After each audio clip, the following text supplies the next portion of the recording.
وَلَقَدْ يَسَّرْنَا الْقُرْآنَ لِلذِّكْرِ فَهَلْ مِن مُّدَّكِرٍ۔ السلام علیکم ورحمۃ اللہ وبرکاتہ۔ الحمدللہ وکفیٰ وسلام علی عبادہ الذین اصطفیٰ۔ اشہد ان لا الہ الا اللہ وحدہ لا شریک لہ واشہد ان محمدا عبدہ ورسولہ صلی اللہ علیہ وآلہ وسلم۔ اللہم صلی علی محمد وعلی آل محمد کما صلیت علی ابراہیم وعلی آل ابراہیم انکا حمید مجید۔ اللہم بارک علی محمد وعلی آل محمد کما بارکت علی ابراہیم وعلی آل ابراہیم انکا حمید مجید۔ اما بعد فاعوذ باللہ السمیع العلیم من الشیطان الرجیم من ہمزہ ونفخہ ونفثہ۔ بسم اللہ الرحمن الرحیم۔ طاسین میم تلک آیات الکتاب المبین۔ طاسین میم یہ آیات ہیں واضح کتاب کی۔ سورۃ القصص آیت نمبر 1 سے آج اللہ کے فضل اور اللہ کی رحمت سے آغاز ہو رہا ہے۔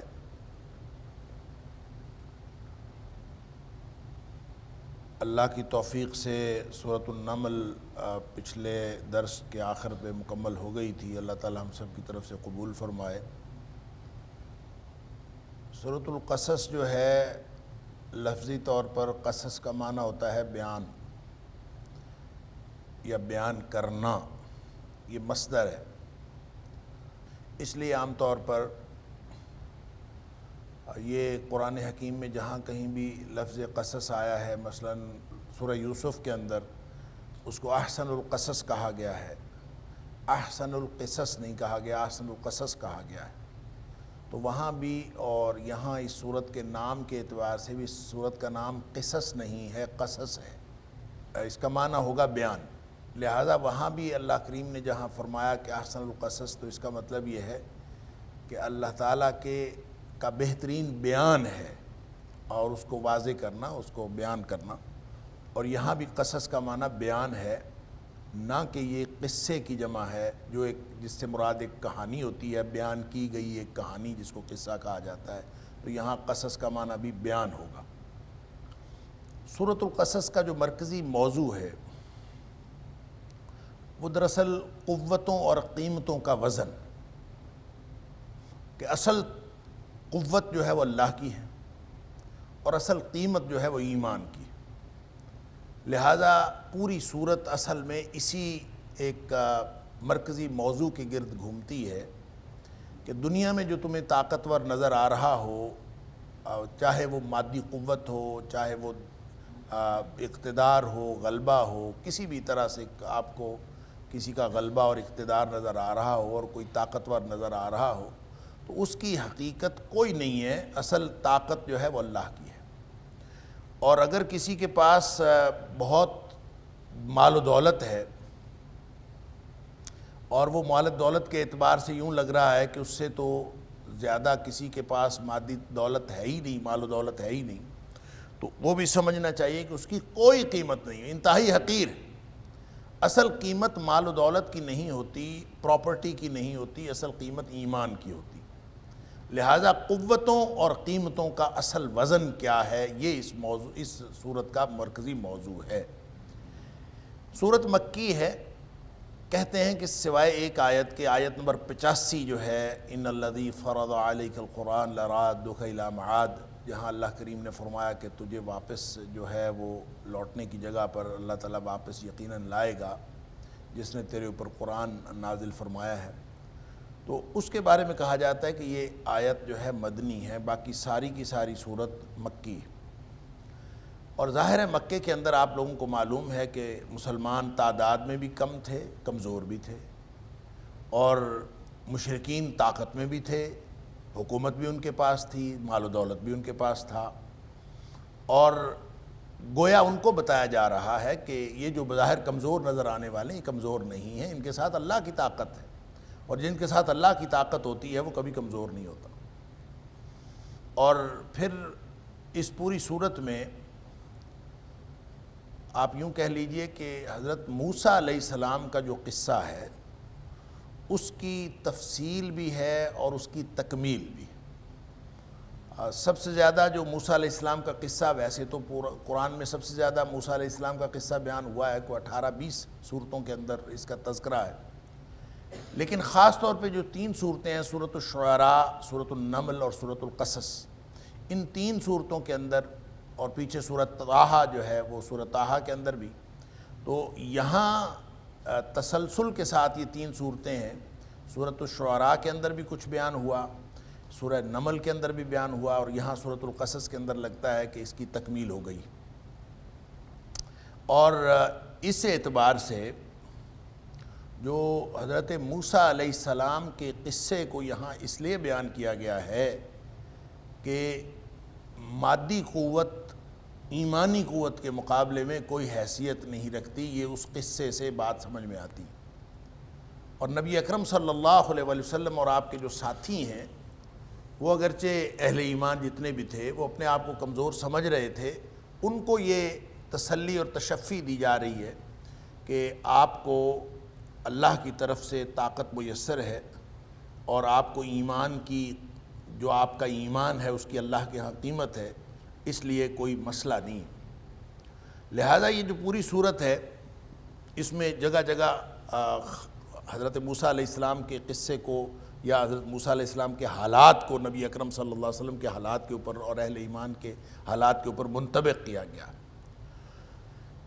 جب اس کے مضامین کو ہم دیکھتے ہیں کہ کیسے کیسے ہم اس سورت کی جو آیات ہیں، 88 آیات ہیں اس سورت کی، تو ان 88 آیات میں اللہ کریم نے کس طرح سے مضامین بیان کیے ہیں، تو جو سمجھ میں بات آتی ہے اس کو یوں تقسیم کیا جا سکتا ہے کہ جو پہلی 6 آیات ہیں اس کو تمہیدی آیات بھی کہا جا سکتا ہے، اور یوں بھی کہا جا سکتا ہے کہ جو اصل موضوع ہے اس کو متعارف کروا دیا گیا ہے پہلی 6 آیات کے اندر۔ اور اس میں پہلی 6 آیات کے اندر فرعون کی سرکشی کا ذکر ہے اور اللہ کی قدرت کا ذکر ہے۔ تو اس کا مطلب یہ ہے کہ وہ جو ابھی میں عرض کر رہا تھا کہ مادی قوت بمقابلہ ایمانی قوت، اس کا جو ایک اظہار ہے اس کا اصول اللہ کریم نے ان پہلی 6 آیات کے اندر بیان کر دیا، اور اس کا ذکر بھی موسیٰ علیہ السلام کی اور فرعون کی جو طاقت تھی اور اس کے مقابلے میں موسیٰ علیہ السلام کی جو اور ان کے ساتھیوں کی جو کمزوری تھی اس کا تذکرہ کرتے ہوئے یہ بتایا ہے کہ فرعون کتنا بڑا صاحب قوت و اقتدار تھا، اور اپنے آپ کو انا ربکم الاعلیٰ کہنے والا اتنا بڑا بادشاہ، اور اس کی طاقت اتنی زیادہ تھی کہ وہ وقت کی سپر پاور تھا، اس کے مقابلے میں موسیٰ علیہ السلام ایک شیر خوار بچے تھے۔ تو ایک شیر خوار بچہ بالآخر جیت گیا، اس ساری طاقت اور حکومت ہونے کے باوجود، سارا غلبہ ہونے کے باوجود اس کے مقابلے میں حضرت موسیٰ علیہ السلام جو ہیں ان کو کامیابی حاصل ہوئی۔ تو یہ جو مادی قوت اور ایمانی قوت کا جو مقابلہ ہے اس کو اللہ کریم نے اس کے اندر ارشاد فرمایا ہے، اور جیسے سورہ یوسف کے اندر ہم پڑھ آئے ہیں واللہ غالب علی امرہ، اللہ جو ہے وہ اپنے امر کے اوپر غالب ہے، اللہ اپنے کام پر غالب ہے، وہ ہو کے رہتا ہے، اللہ کا کیا جو ہے وہ ہو کے رہتا ہے۔ وَلَكِنَّ أَكْثَرَ النَّاسِ لَا يَعْلَمُونَ، لیکن اکثریت لوگوں کی اس بات کو جانتی نہیں ہے کہ اللہ کا کرنا ہو کے رہتا ہے، اور چاہے موسیٰ علیہ السلام کی طرح شیر خوار بچہ ہو جس کے پاس کوئی طاقت نہیں، اور بچہ ہی ہوتا ہے چاہے کسی بھی جاندار کا ہو، لیکن دنیا کائنات میں سب سے زیادہ بے بس اور کمزور بچہ انسان کا ہوتا ہے، یعنی ساری مخلوقات کے بچے جو ہیں وہ کمزور ہوتے ہیں، لیکن اتنے کمزور نہیں ہوتے اور اتنے بے بس نہیں ہوتے جتنا انسان کا بچہ ہوتا ہے۔ اور انسان کے بچے کو اگر اس کی والدہ نہ سنبھالے تو وہ تو ویسے ہی اپنا وجود برقرار نہیں رکھ سکتا، اور اس کی موت واقع ہو جائے اگر اس کی ماں نہ سنبھالے. اکثر جانداروں کی مائیں نہ بھی ہوں تو بچے پل جاتے ہیں، لیکن انسان کا بچہ نہیں پلتا، اس کو کوئی سنبھالنے والا نہ ہو تو وہ خود ہی چند گھنٹوں کے بعد یا چند دنوں کے بعد وہ اس کی موت واقع ہو جائے. لہذا موسیٰ علیہ السلام جو ایک شیر خوار بچہ تھا، جس کی ماں یا اس کے اوپر کوئی سنبھالنے والا نہ ہو تو وہ سنبھل سکتا ہی نہیں، یعنی کمزوری کی انتہا یہ ہے. پھر اس کو بھی کیا کیا کہ اس کو ماں سے کہا کہ تو اس کو ایک صندوق میں ڈال کے دریا میں ڈال دے. بے بسی کے اوپر بے بسی اور کمزوری کے اوپر کمزوری، انتہا ہو گئی کہ آپ نے اس بچے کو بھی جو اپنا وجود برقرار نہیں رکھ سکتا، چند گھنٹے یا چند دن سے زیادہ اس کی زندگی نہیں ہو سکتی اگر وہ کوئی اس کو سنبھالنے والا نہ آئے، تو اس کو بھی ڈال دیا. تو یہ اصل میں یہ کمزوری جو ہے یہ بتائی گئی ہے کہ وہ کمزوری نہیں تھی. اس لیے کمزوری نہیں تھی کہ اللہ کریم نے مادی قوت کو بے حقیقت قرار دیا ہے، اور اصل قیمت جو ہے وہ ایمان کی ہے. اور ایمان والوں کو پھر اللہ تعالیٰ نے جو ہے وہ دنیا میں بھی کامیابیاں دی ہیں اور آخرت میں بھی کامیابیاں دی ہیں. یوں اصل قوت اللہ کی اور اصل قیمت ایمان کی. تو فرعون کے حوالے سے یہ اللہ کریم نے یہ ابتدائی چند آیات جو ابتدائیہ ہے، آیت نمبر 1 سے لے کر 6 تک میں نے عرض کیا یہ ابتدائیہ ہے، کہ اس میں فرعون کی سرکشی اور اللہ کی قدرت کا ذکر ابھی ہم پڑھتے ہیں. آیت نمبر 7 سے لے کر آیت نمبر 43 تک دوسرا حصہ ہے. اس دوسرے حصے میں موسیٰ علیہ السلام اور فرعون کے قصے کے مختلف پہلو بیان کیے گئے. اس کو بھی آپ کہہ لیجئے گریجولی بیان کیا ہے. اب ظاہر ہے قرآن کا مقصد کبھی بھی قصے کو یا تاریخ کے طور پر یا کہانی کے طور پر بیان کرنا نہیں ہوتا. قرآن کا مقصد یہ ہوتا ہے کہ قصے کے جتنے بھی ہدایت کے پہلو ہوتے ہیں صرف وہ سامنے لائے جاتے ہیں، اور اس کی کہانی مکمل ہو یا نہ ہو، بن جائے یا نہ بنے، صرف وہ پہلو سامنے لائے جاتے ہیں. لیکن موسیٰ علیہ السلام کے جو مختلف پہلو، موسیٰ علیہ السلام کے قصے کے جو مختلف پہلو مختلف جگہوں پہ بیان ہوئے ہیں، اور پھر خاص طور پہ ان تینوں صورتوں میں سورہ شعراء، نمل اور سورۃ القصص کے اندر اس سے کافی حد تک کہانی بھی مکمل ہوتی ہے، اور وہ سارے اسباق ہمارے سامنے آ جاتے ہیں جو اللہ کریم نے موسیٰ علیہ السلام کے قصے کے اندر رکھے ہیں. اور اس میں خاص طور پر اگر آپ مزید اس کو چھوٹے حصوں میں تقسیم کرنا چاہیں تو آیت نمبر 7 سے 43 تک ہے. اس میں سے آیت نمبر 7 سے 13 تک حضرت موسیٰ علیہ السلام کا جو بچپن ہے وہ بیان کیا گیا ہے. پھر ایک دم گفتگو کا پہلو بدلتا ہے اور ایک دم حضرت موسیٰ علیہ السلام کی جوانی کا تذکرہ شروع ہو جاتا ہے آیت نمبر 14 سے. اور آیت نمبر 14 سے لے کر آیت نمبر 21 تک حضرت موسیٰ علیہ السلام کی جوانی اور پھر خاص طور پہ جو قبطی کا قتل تھا وہ بیان ہوا ہے. پھر آیت نمبر 22 سے لے کر آیت نمبر 28 تک حضرت موسیٰ علیہ السلام کی ہجرت، جو آپ مدین تشریف لے گئے تھے، اور وہ جو ہجرت کے 10 سال ہیں ان کا تذکرہ ہے. اور پھر آیت نمبر 29 سے لے کر آیت نمبر 43 تک ان کو جو نبوت ملنے کا تذکرہ، اور پھر آپ کی جو کامیابی ہے بالآخر اور فرعونی قوتوں کی ناکامی، اس کا ذکر ہے. وَلَقَدْ يَسَّرْنَا الْقُرْآنَ لِلذِّكْرِ فَهَلْ مِن مُّدَّكِرٍ وَلَقَدْ يَسَّرْنَا الْقُرْآنَ لِلذِّكْرِ فَهَلْ مِن مُّدَّكِرٍ. آیت نمبر 44 سے لے کر آیت نمبر 60 تک آپ تیسرا حصہ قرار دے سکتے ہیں مضامین کے اعتبار سے اس صورت کا، جس کے اندر اگرچہ بنیادی موضوع جو ہے وہ رسالت محمدی صلی اللہ علیہ وسلم کا اس بات ہے، لیکن اس کو بھی قصہ موسیٰ علیہ السلام کے حوالے سے ہی بیان کیا گیا ہے. اور ساتھ ساتھ قریشیوں کو وارننگ دی گئی ہے کہ جو اللہ شیر خوار موسیٰ علیہ السلام کو کامیاب کر سکتا ہے فرعونیوں کے مقابلے میں اور فرعون کے مقابلے میں، تو قریشیوں تم بھی اپنی خاطر جمع رکھو. نبی اکرم صلی اللہ علیہ وسلم ان کے ساتھی کمزور ہونے کے باوجود بالآخر کامیاب ہوں گے، اور تم اسی طرح سے غارت ہو جاؤ گے اور ختم ہو جاؤ گے، تباہ و برباد ہو جاؤ گے، جس طرح سے فرعونی موسیٰ علیہ السلام کے مقابلے میں تباہ و برباد ہو گئے. چوتھا حصہ مضامین کے اعتبار سے آیت نمبر 61 سے لے کر آیت نمبر 67 تک، اس میں اللہ کریم نے مشرکین سے چند سوالات کیے ہیں، اور ان سوالات کا تعلق قیامت کے دن کے ساتھ، اور دراصل یوں کہہ لیجئے کہ یہ دو زندگیوں کا موازنہ ہے۔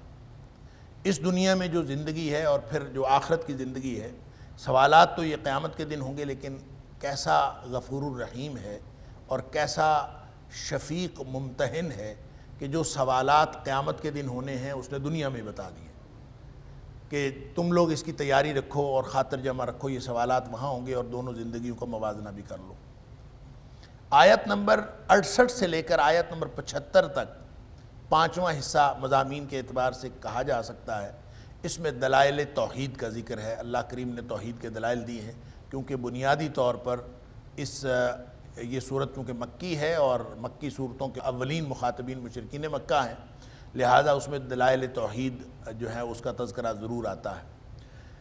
اسی طرح جو چھٹا حصہ ہے مضامین کے اعتبار سے آیت نمبر 76 سے لے کر آیت نمبر 82 تک، اس میں قارون اور اس کی مادی قوت کا تذکرہ ہے۔ اللہ اکبر!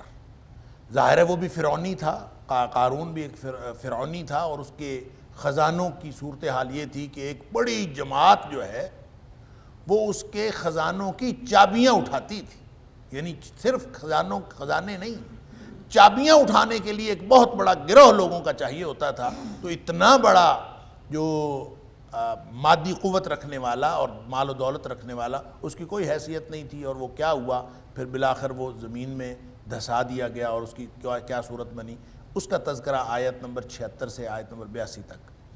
پھر آخر پہ جو ساتواں اور آخری حصہ مضامین کے اعتبار سے ہے، آیت نمبر 83 سے لے کر آیت نمبر 88 تک، اس میں اہل تقویٰ کے لیے خوشخبری ہے کہ بالآخر انشاءاللہ وہ کامیاب ہوں گے، اور آپ صلی اللہ علیہ وآلہ وسلم کے ذریعے سے ہدایات دی گئی ہیں۔ بظاہر ہدایات نبی اکرم صلی اللہ علیہ وسلم کو ہیں، اور دراصل یہ اہل ایمان کو ہدایات دی گئی۔ یہ خلاصہ ہے ان مضامین کا جو ہم انشاءاللہ مطالعہ کریں گے اللہ کی توفیق سے سورہ قصص کے اندر۔ تو میں نے عرض کیا کہ پہلی جو 6 آیات ہیں اس میں ذکر ہے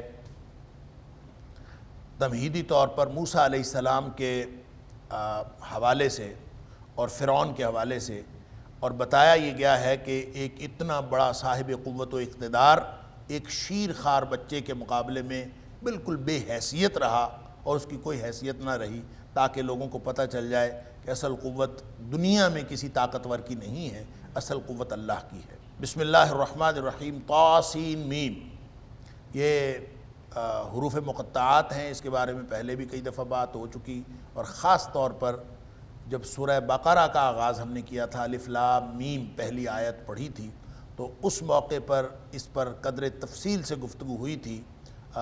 وہ والا لیکچر اگر انٹرنیٹ سے آپ لوگ سن لیں تو وہ زیادہ بہتر ہوگا اس کا سننا، کہ اس میں ساری تفصیل اس کی موجود ہے کہ مقطعات کیا ہوتے ہیں، اور یہ متشابہات میں سے ہیں۔ قرآن حکیم کے اندر 2 طرح کی آیات ہیں، محکمات بھی ہیں، متشابہات بھی ہیں۔ تو متشابہات کا معنی اللہ ہی جانتا ہے، اور یہ صرف کہہ دینا کہ اللہ ہی جانتا ہے یہی درست ہے، اس لیے کہ اللہ تعالیٰ نے خود جہاں فرمایا کہ محکمات اور متشابہات ہیں، وہیں فرمایا کہ جن کے دلوں میں ٹیڑھ اور کجی ہوتی ہے، فَأَمَّا الَّذِينَ فِي قُلُوبِهِمْ زَيْغٌ، جن کے دلوں میں ٹیڑھ اور کجی ہوتی ہے، وہ اس کی تعویل اور اس کی اصل حقیقت جاننے کے لیے اور فتنہ پھیلانے کے لیے اس کے پیچھے چلتے ہیں۔ فَيَتَّبِعُونَ مَا تَشَابَهَ مِنْهُ ابْتِغَاءَ الْفِتْنَةِ وَابْتِغَاءَ تَأْوِيلِهِ، وہ کہتے ہیں جی اصل حقیقت ہم بتاتے ہیں، اور اس غرض سے کہ ہم اصل حقیقت بتاتے ہیں، وہ اصل میں فتنہ چاہتے ہیں اور فتنہ پھیلانا چاہتے ہیں، اور اس طرح سے وہ متشابہات کے پیچھے دوڑ کے وہ کہتے ہیں جی اصل حقیقت ہم آپ کو بتاتے ہیں۔ اور جن کے دل میں ایمان راسخ ہوتا ہے، جن کو علم کا رسوخ حاصل ہوتا ہے، رسوخ فی العلم والراسخون فی العلم، جو علم کے اندر راسخ لوگ ہوتے ہیں، ہم دنیا میں اس کو راسخ سمجھتے ہیں جو یہ کہے کہ مجھے سب پتہ ہے۔ جس شخص کو سب چیزوں کا علم ہو اور وہ دعویٰ کرے کہ مجھے سب چیزوں کا علم ہے، ہم اس کو راسخ فی العلم کہتے ہیں، کہ اس کو علم کے اندر رسوخ حاصل ہے۔ حالانکہ اللہ کریم نے یہ ڈیفینیشن نہیں فرمائی، فرمایا کہ جو رسوخ فی العلم رکھنے والے لوگ ہیں، وہ راسخون فی العلم، وہ یہ نہیں کہتے کہ ہمیں سب پتہ ہے، وہ کہتے ہیں کل من عند ربنا، وہ کہتے ہیں سب ہمارے رب کی طرف سے آمنا بہ، ہم اس کے اوپر ایمان رکھتے ہیں، کل من عند ربنا، یہ سب ہمارے رب کی طرف سے۔ لہٰذا یہ نقطہ نظر چونکہ قرآن نے ہمیں دیا ہے کہ ہمیں یہ کہنا چاہیے، اس لیے ہم کہہ دیتے ہیں کہ اس کے معنی اللہ ہی جانتا ہے، وگرنہ اس کی بہت ساری مناسبتیں ہیں، وہ تفصیل سے ذکر ہوئیں اور اس کا تذکرہ میں نے اللہ کی توفیق سے کیا تھا۔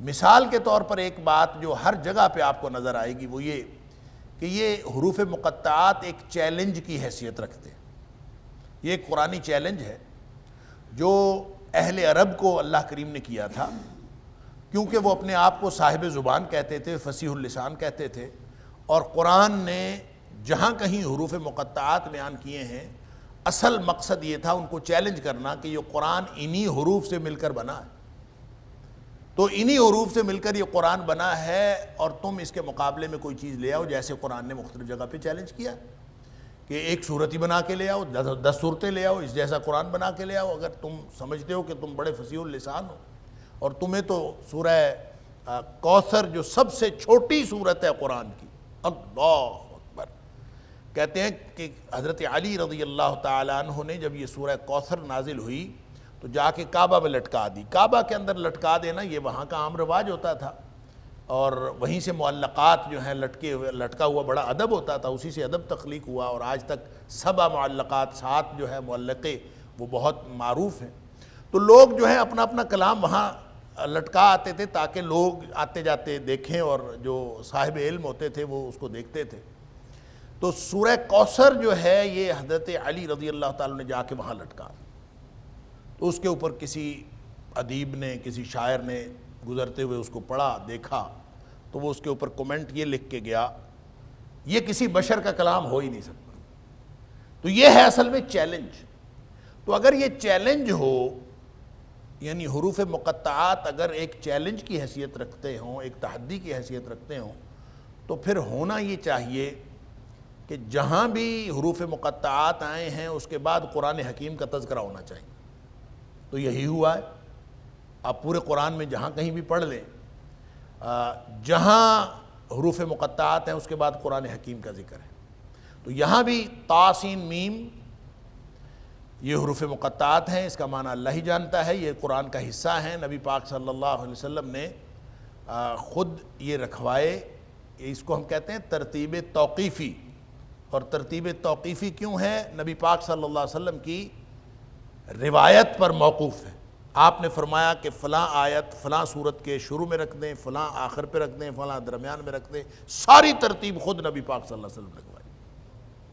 لہٰذا یہ حروف مقطعات بھی نبی کریم صلی اللہ علیہ وسلم نے بتائے ہیں، اور آپ نے ہی یہ بتایا جب آپ نے فرمایا کہ قرآن پڑھنے سے ہر حرف پر 10 نیکیاں ملتی ہیں، تو آپ نے مثال دیتے ہوئے فرمایا الف لام میم، یہ ایک حرف نہیں ہے بلکہ یہ 3 حروف ہیں، اور الف پہ 10 نیکیاں، لام پہ 10 نیکیاں اور میم پہ 10 نیکیاں۔ تو جب نبی پاک صلی اللہ علیہ وسلم نے مثال کے طور پر کہ قرآن پڑھتے ہوئے ہر حرف پہ 10 نیکیاں ملتی ہیں، الف لام میم کا ذکر کیا، تو اس کا مطلب ہے قرآن کا حصہ، اور جس طرح سے باقی قرآن ہے اسی طرح سے مقطعات۔ باقی اس کا معنی کیا ہے اللہ خوب جانتا ہے، لیکن یہاں بھی آپ دیکھتے ہیں تلک آیات الکتاب المبین، یہ واضح اور روشن کتاب کی آیات ہیں۔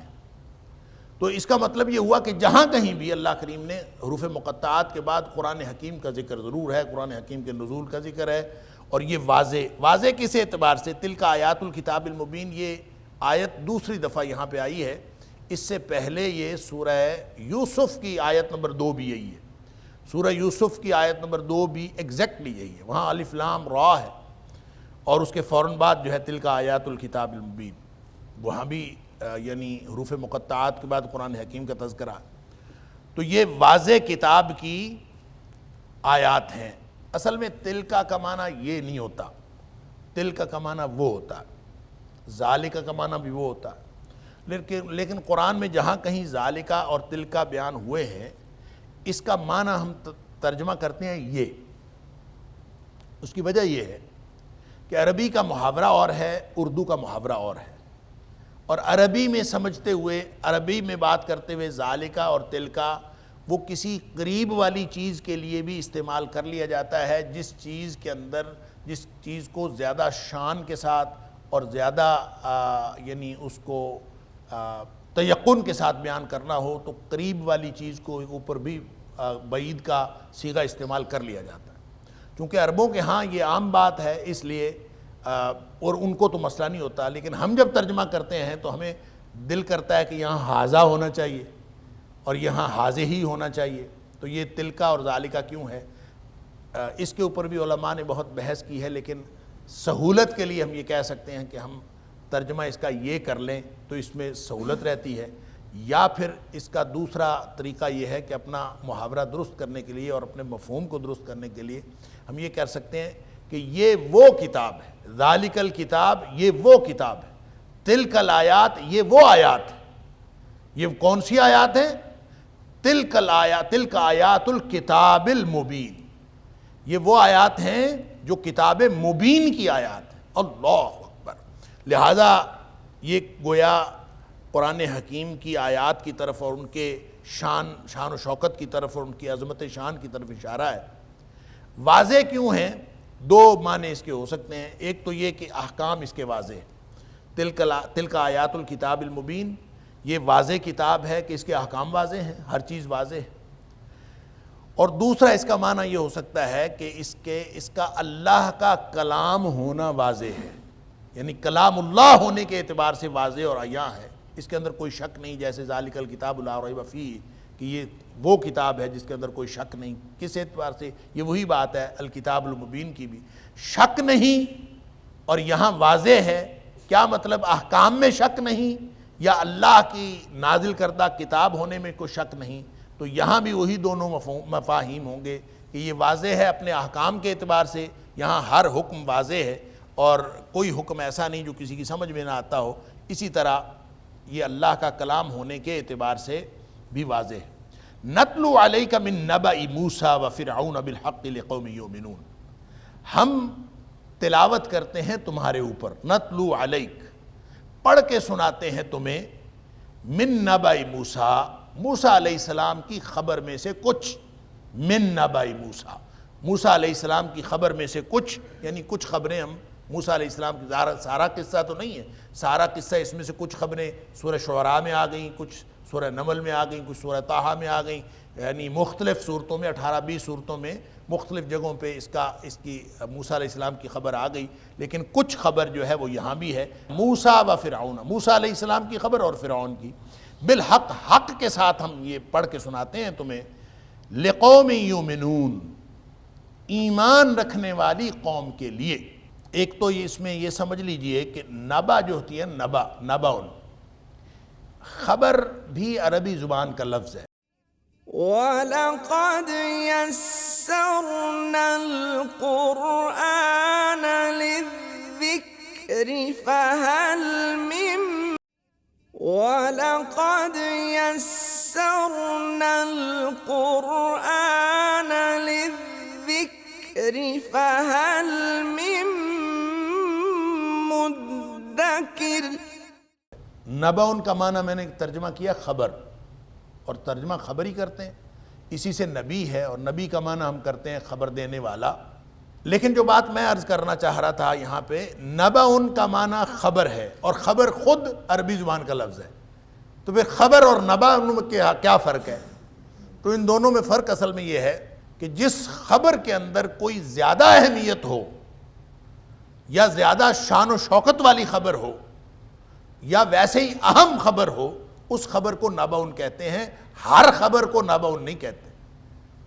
اور الانباء خبروں کو کہتے ہیں، لیکن خاص خبروں کو، اور جو اہم خبریں ہیں ان کو آپ نباؤن انباء کہہ سکتے ہیں، نباؤن کی جمع انباء۔ لہٰذا اس کا مطلب یہ ہے کہ موسیٰ علیہ السلام کی جو خبر یہاں دی جا رہی ہے، موسیٰ علیہ السلام اور فرعون کے قصے کی، وہ بہت ہی اہم خبر ہے، اور اس خبر کا کچھ حصہ اللہ کریم بیان فرما رہے ہیں۔ اللہ فرماتا ہے نتلو علیک، اے حبیب صلی اللہ علیہ وسلم ہم آپ کے اوپر تلاوت کر رہے ہیں، من نبأ موسیٰ و فرعون، موسیٰ علیہ السلام اور فرعون کی اہم خبر میں سے کچھ، لقوم یؤمنون ایمان رکھنے والی قوم کے لیے، اس میں بھی دو پہلو معنی کے اعتبار سے پوشیدہ ہیں۔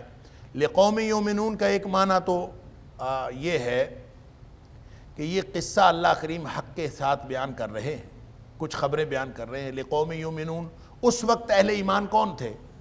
صحابہ کرام تھے، نبی کریم صلی اللہ علیہ وسلم کے ساتھی تھے، ان کے لیے یہ بیان کیا جا رہا ہے۔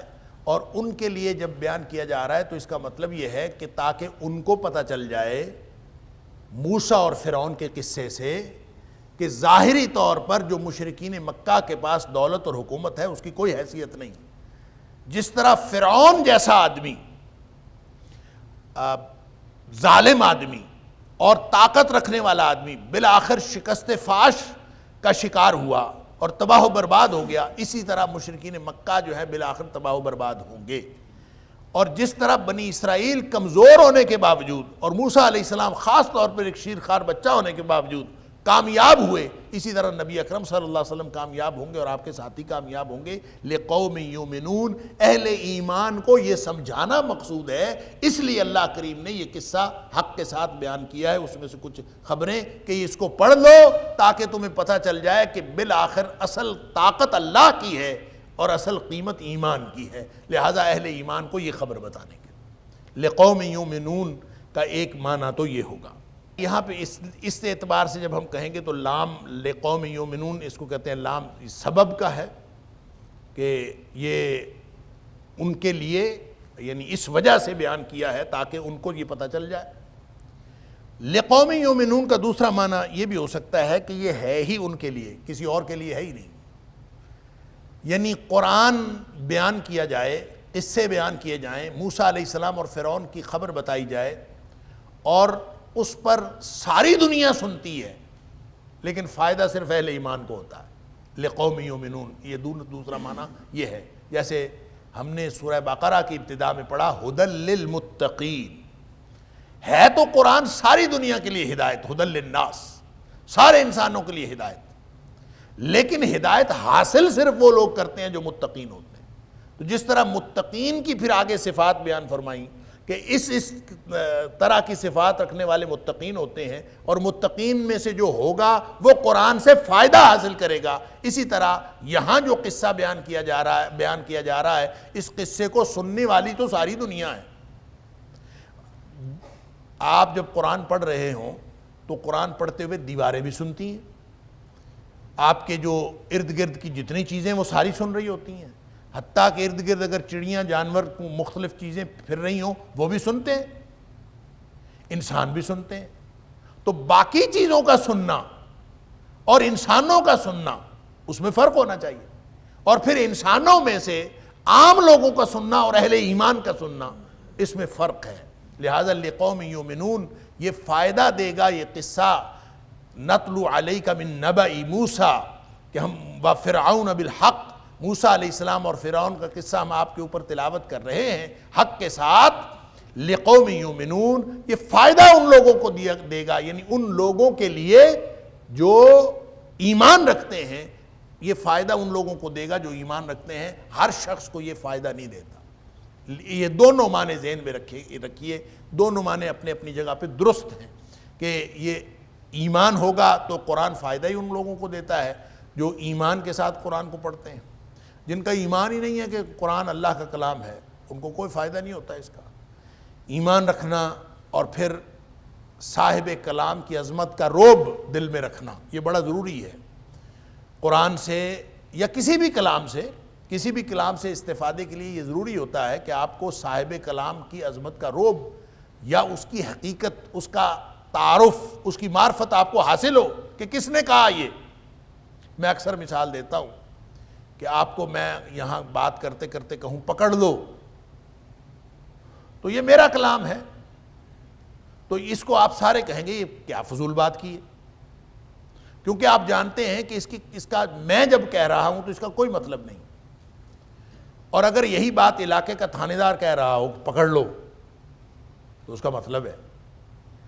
الفاظ وہی ہیں، صاحب کلام کے بدلنے کی وجہ سے، چونکہ آپ جانتے ہیں کہ وہ علاقے کا تھانے دار ہے، وہ جو کوئی بھی ہے، صرف آپ اس کے آپ مقام پہچانتے ہیں. جب آپ مقام پہچانتے ہیں تو آپ کو کلام کی اہمیت کا اندازہ ہو جاتا.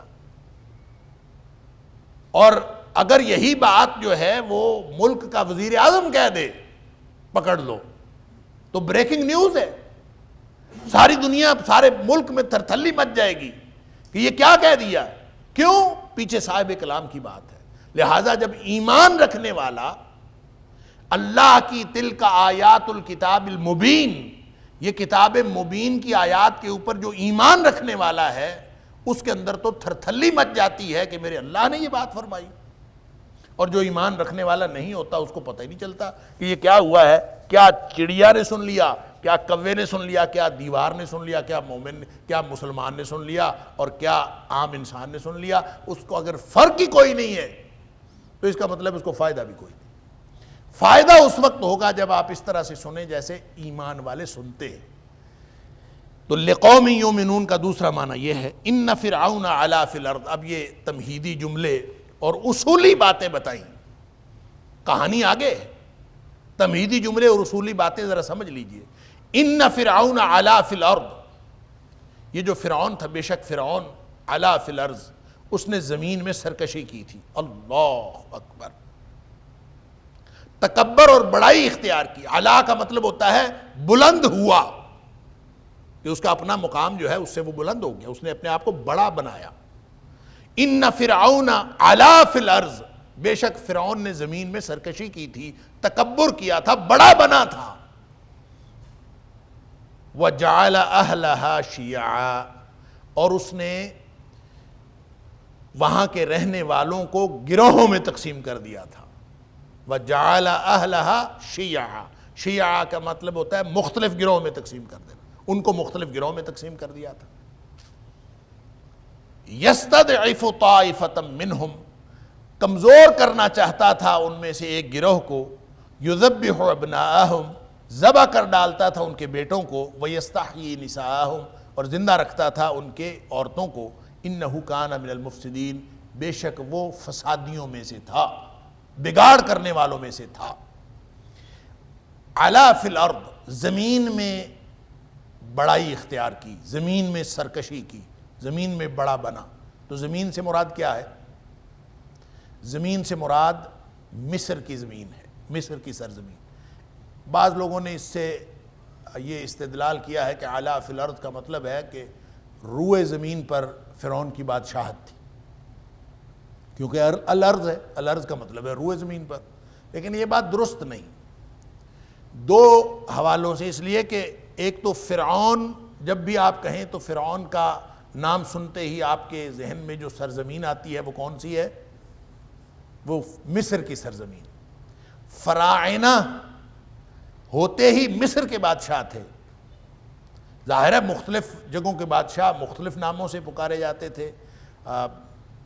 قیصر کہا جاتا تھا روم کے بادشاہ کو، کسریٰ کہا جاتا تھا فارس کے بادشاہ کو، نجاشی کہا جاتا تھا حبشہ کے بادشاہ کو. تو ہر علاقے کی اپنی اپنی بادشاہت تھی. تو فرعون صرف اور صرف مصر کی سرزمین کے جو بادشاہ ہوتے تھے ان کو فرعون کہا جاتا. لہذا ایک تو فرعون کا استعارہ بتاتا ہے کہ الارض سے مراد مصر ہے، اس سے مراد ساری سرزمین نہیں. اور دوسری بات یہ کہ یہ تاریخی حقیقت ہے کہ جب حضرت موسیٰ علیہ السلام نے ہجرت کی ہے وہاں سے تو آپ مدین چلے گئے. تو مدین اس وقت جو ہے وہ فرعون کی بادشاہت سے باہر تھا، وہ اس کی سلطنت میں نہیں تھا. حالانکہ وہ بہت دور بھی نہیں تھا، وہ مطلب اتنا قریب تھا کہ حضرت موسیٰ علیہ السلام جو ہیں وہ پیدل وہاں پہ پہنچے. اگرچہ کئی دن کی مسافت کے بعد پہنچے لیکن آپ وہاں پہ پیدل پہنچ گئے. اور وہ فرعون کی سلطنت سے باہر تھا. تو فرعون کی سلطنت صرف مصر کے اندر تھی. اور اگر آپ دیکھیں مدین کو نقشے میں کہ یہ کس مقام پر تھا، کہتے ہیں آج کل اس کو البدع کہتے ہیں. آج کل مدین وہ جو جگہ، ویسے تو یہ جو جتنے بھی مقامات انبیاء ہیں ان کے حوالے سے ہمارے پاس کوئی فکسڈ اور بالکل ایگزیکٹ بات نہیں ہے، لیکن جو بات تاریخ سے ثابت ہوتی ہے کہ موسیٰ علیہ السلام نے کس طرف کا سفر کیا، تو یہ ایک مقام تھا جو خلیج عقبہ کے مشرق کی جانب تھا.